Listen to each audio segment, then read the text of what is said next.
चले ये चाचा लीमू शरबत बेचते हुए गारे हीरा के मुकाम पे चढ़ते हुए 5 रियाल के 2, 3 रियाल का एक। प्यास बुझाए ताज़ा ताज़ा लीमू का शरबत पिए। ये साकिब शहजाद और ये महमूद और ये सुहेल हमारे साथ हैं।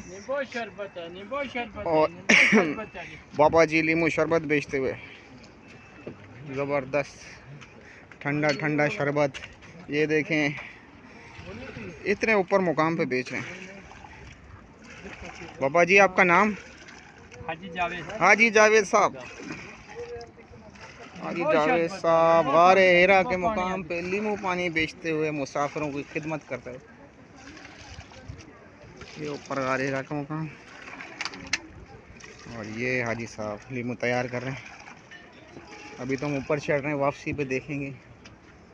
अभी ताज़ा दम है तो ऊपर चढ़ के या वापसी पे पियेंगे इंशाल्लाह। ठीक है हाजी साहब, अल्लाह हाफिज़।